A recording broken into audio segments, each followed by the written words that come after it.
તો breaking news ડિમોલિશનને લઈને મોટા સમાચાર સામે આવી રહ્યા છે। સૌથી મોટા સમાચાર ન્યૂઝ 18 ગુજરાતી પર 11 વાગે હાઈકોર્ટમાં સુનાવણી હાથ ધરાશે। સરકાર તરફથી કમલ ત્રિવેદી ચિતાર આપશે, સુનાવણી કરવામાં આવશે। સ્ટે ન મૂકવા સરકાર રજૂઆત કરશે। 11 વાગે થશે આ કાર્યવાહી। ડિમોલિશનને લઈને મોટા સમાચાર જે સામે આવી રહ્યા છે તેમાં વાત કરીએ તો હાઈકોર્ટમાં આ મામલે સુનાવણી હાથ ધરવામાં આવશે। 11 વાગે આ સુનાવણી છે તે હાથ ધરવામાં આવશે। સરકાર તરફથી કમલ ત્રિવેદી ચિતાર આપશે, સ્ટે ન મૂકવા માટે સરકાર રજૂઆત કરશે। કમલ ત્રિવેદી છે તેઓ જે ચિતાર આપવાના છે।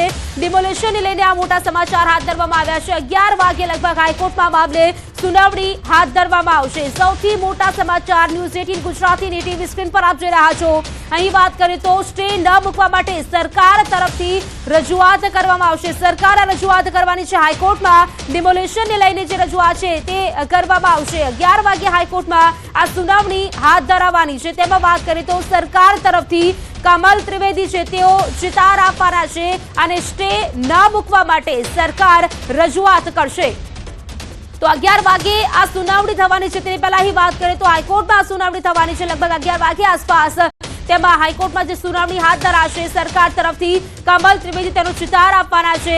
સાથે જ વાત કરીએ તો સ્ટે ન મૂકવા માટે સરકાર રજૂઆત કરવાની છે। ચંડોળા તળાવ પાસે તંત્ર દ્વારા બુલડોઝર કાર્યવાહી કરવામાં આવી રહી છે, જેમાં ગેરકાયદે ઝૂંપડપટ્ટીઓ પર બુલડોઝર કાર્યવાહી કરવામાં આવી રહી છે। જાણકારી સાથે સંવાદદાતા મૌલિક જોડાઈ ગયા છે।